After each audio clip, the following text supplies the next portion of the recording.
Welcome to the fourth episode of Sandwich Talks. This is a place where we wonder why money doesn't work for us and where we figure out how to actually make it work for us. Hello. We can navigate through the hype cycle and unlock AI's true potential, riding the wave, the AI boom and its hype cycle. The term AI boom can actually refer to the rapid advancements and increased interest in AI technologies. So what does actually AI stand for again? Artificial intelligence. So AI has experienced significant progress in recent years, with breakthroughs in areas such as deep learning, natural language processing, and computer vision. So I think all this progress has actually fueled so much of excitement and investment in AI across various sectors, including healthcare, finance, transport, and so much more. Even education, I believe. Yes. So what are some examples of this boom? Have you seen it before? What do you mean examples of boom? So any stocks that you know which have been booming recently? I know Nvidia. Because I always think Nvidia, and I think Intel boom last week or something like that. Yes. So all these AI stocks, whether the AI boom is a hype cycle or the beginning of a next revolution, depends on a multitude of factors, right? I think there is actually genuine progress and potential in AI, but at the same time, it's also very important to exercise caution and avoid inflated expectation. Hype cycles often involve initial enthusiasm, followed by a period of disillusionment where the technology fails to live up to its unrealistic expectations, actually. But I think that's for almost everything, right? If let's say we come across something new, I know people get so hyped up, hey, it's going to be the next big thing. Yeah. But if that technology or even that product does not really, live up to what you want, then there is a sense of disappointment. Feels like the whole crypto saga again, right? Oh, yeah, that one. Yeah, that's actually quite a good example of that, yeah. All of us were so into it and, we thought that we are not going to use paper anymore and... Yeah, there was this, I remember that some of my younger friends were telling me, oh, fiat money, it's the end. It's going to become redundant. So people are like, oh, I bought this coin, I bought that coin. It was very confusing, but also a time of, great enthusiasm and a lot of optimism. So I think we see some similar signs here, don't we? As in similar to the crypto boom? Yes, but I also want to make a point that these signs are actually common across time periods, right? Yes. So I'm sure that in the past, I was quite young when they came out with the idea of VR. Virtual reality. Yes. There was a lot of hope that VR will change the way we view. We watch movies, and people were going crazy for it looks so 3D. So I remember that 3D and VR were used interchangeably. So people just went crazy. Oh, VR. That's how we are going to watch movies with your colored glasses. But I feel that it didn't really take off. Were you the age where VR was supposedly very promising? No, not yet. You were not into those glasses? No. I think we're more into IMAX now with Oppenheimer's release. Yeah. Oh God, I'm so old. Yeah, but I remember getting the colored glasses. I think it's one blue or one red. One blue and one red. And then the figures on the screen will appear like they had a 3D kind of form. Yeah, but that died out. Okay, but however, I think that this does not always mean, the underlying technology lacks long-term potential. I know that we're trying to say that this is very, very, it mirrors past behavior, but I also feel that we should look at the general perspective of the AI boom and its potential threat. I was talking about potential trajectory, right? Is how I pronounce it, yeah. Okay, because I think the AI it's on not say track. Okay, boom implies that it's going to go all the way up, but I think that's going to be up and downs. Of course, I feel that generally it is going to be all the way up. It's going to be an upward trend, but I think along the way it's going to go up and down quite aggressively. So from here we can actually form our personal conclusions if the AI cycle is caught in a hype cycle. Hype cycle? But okay, what's hype cycle actually, in your point of view? To me, a hype cycle is when there's a new topic which is launched out in the markets and everybody's going crazy. Oh, this is the future. We're all going to buy in, buy. But then they don't look at the company and, what it's doing. What are the financials for the company? Are they actually making significant progress? And in the end, they actually get shorted out by all these hedge funds and all these larger institutions who actually have that research and that data to support the...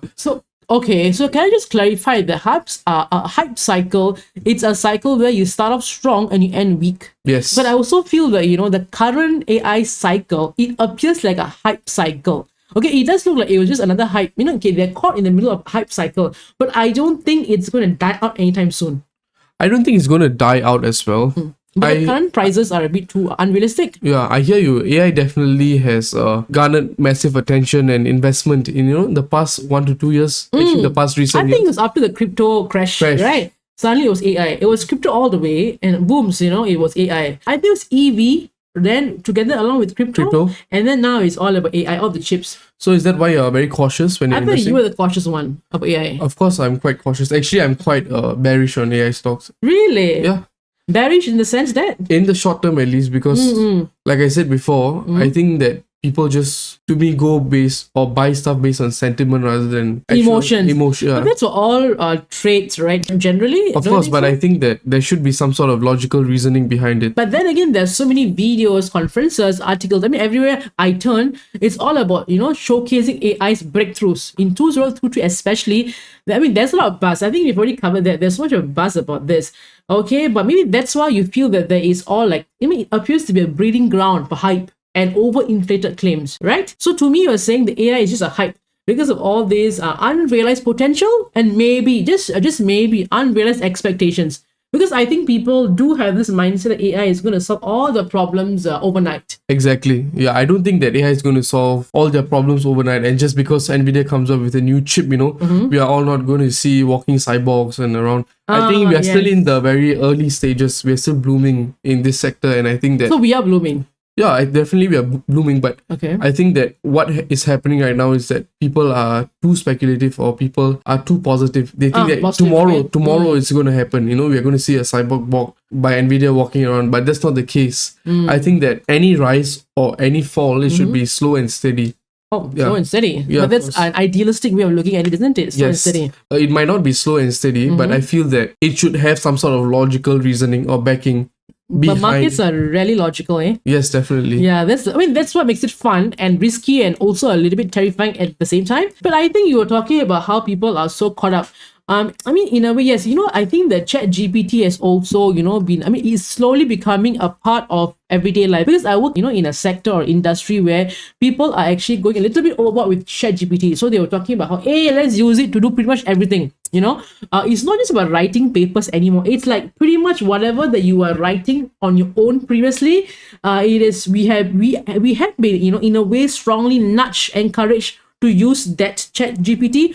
It is marketed as a tool to lessen and better our work. Yeah, of course. The media especially plays a huge role in sensationalizing AI breakthroughs, which might lead to a misunderstanding about its capabilities, right? Capabilities.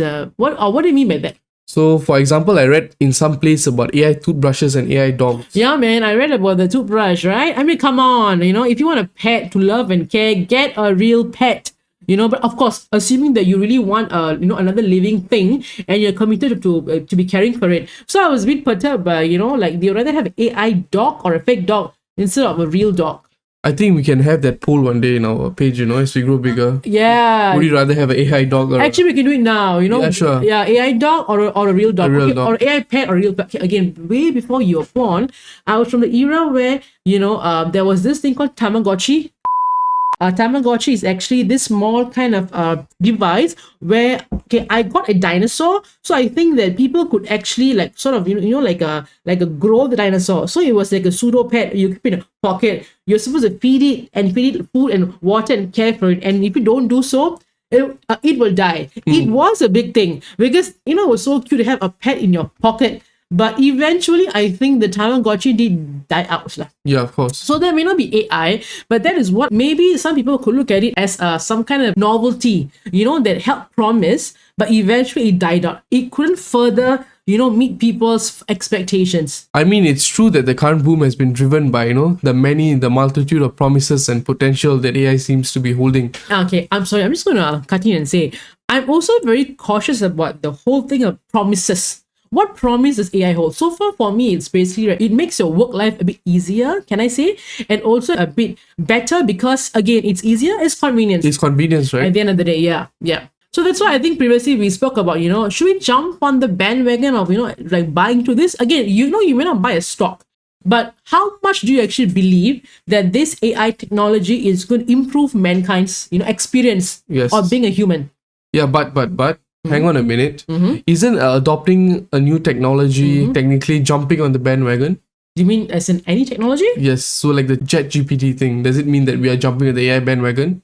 Yeah, that's true. I think again, way before you're born, I I grew up in an era where telephones were actually, are fixed to one location. So if you want to call someone, you got to go to a particular location and call, you see.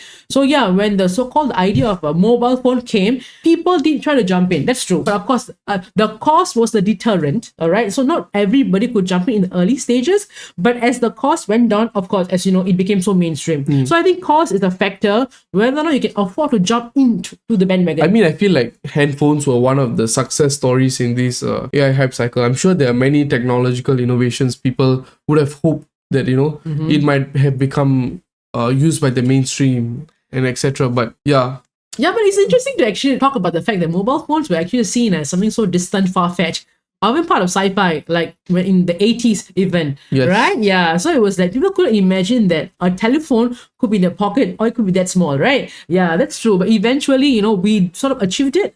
And mobile phones are, I can't live without my phone now, right? But only time will tell, and if the AI can meet these promises, and if all these new AIs, does it just promise the moon and the stars, or? But that's for every technology, isn't it? Of course. I mean, AI will definitely, continue to, shape the way, we interact, shape the way we work, the way we think, the way we move, right? It will shape so many industries and transform pretty much our entire lives. But I don't want to be a spoiled sport here, but I think it's very, very you are a spoiled sport. extremely essential to consider both the possibilities and limitations of AI. Yeah, I think that we can speak for hours on the possibilities as well as the limitation, okay? Again, it's up to you to decide which aspect you want to believe or don't believe, But I do believe that even though there are a lot of advancements being made so rapidly, there are challenges to overcome. To me, I think the ethical, issues like privacy, even biases of the machine, okay, when it gives you a response is quite important for us to overcome. Because not everything that's easy is always good. Of course. Isn't it? Yes. So to assess whether the AI boom of 2023 actually represents a hype cycle or a genuine revolution, it would actually be quite necessary to evaluate the specific developments, advancements, and even the impacts of AI during that time. Yeah, I'm just going to cut in here and say that I personally believe, right, okay, the AI developments right now, I think it is a genuine revolution, but I think the forces that is pushing for AI, to me, it's a hype cycle. Yes. Like, the whole idea of buying stocks that are, pro AI. I realized that during the past quarter, everyone, just drops AI whenever they talk about it. Oh, my company does this, blah, blah, blah. We have invested so much, blah, blah, money in AI. Yeah, hey, I bought this stock. I bought this AI stock. I'm 80%. I'm rich. Yeah. What 80%? 80% if some stocks that I buy, I mean, I'm just saying, I'm giving an example. And okay. people, they just blindly put their money into these things. And if really a setback comes in, they will be blindsided. They don't know why it went down or, why it went up. So people are just happy by, seeing green in their portfolios. And I think that shouldn't be the way. But we're just hoping that people will make informed decisions. But of course, it doesn't happen all the time. Yes. Right? But I hope that we can help out. And also help ourselves as well. Because sometimes I don't understand how the markets move because it's so random and it's so speculative. But I think that's the fun part. So moving back to AI, so I think that, real world applications, adoption rates of certain technology, okay, and ability to actually address all these key ethical issues will actually play a big role in determining how much AI can actually be part of our lives.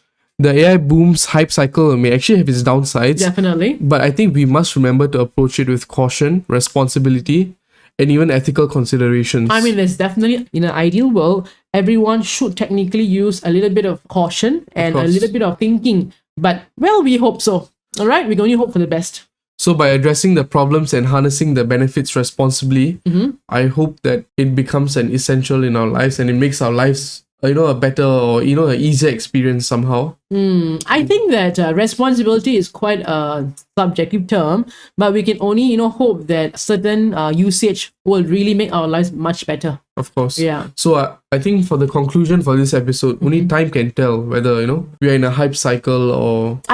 I personally believe that at the current state is definitely a hype cycle. I think that maybe for the next 1-2 years, right, the AI stocks will actually lose a little bit of value. But then it's my personal point of view. It is not any financial advice. Yeah, I just feel that way because So do everything I. is hyped up based on the value they're offering right now. Yes. Yeah, so that's my conclusion. So your takeaways in the long term? The same. I The think same. that we are still in the early blooming stages for revolution, but I think right now, currently, The prices the prices indicate are a bit too high for whatever value that company or that service holds. are promising. Yes. Because you're promising something that you may not be able to meet. So thank you guys for listening to our 4th episode of Sandwich Talks, and I hope that you have a great week ahead. Yes. Sorry and we for hope the to- 3-week delay. Yeah, we were We were actually- overseas. Yeah. Yep. So we hope to see you guys on a more frequent basis coming months. Yes, we'll be back to uploading new episodes every week. Thank you very much for listening. Thank and you have a guys so nice week. much. You Thank too. you. Goodbye.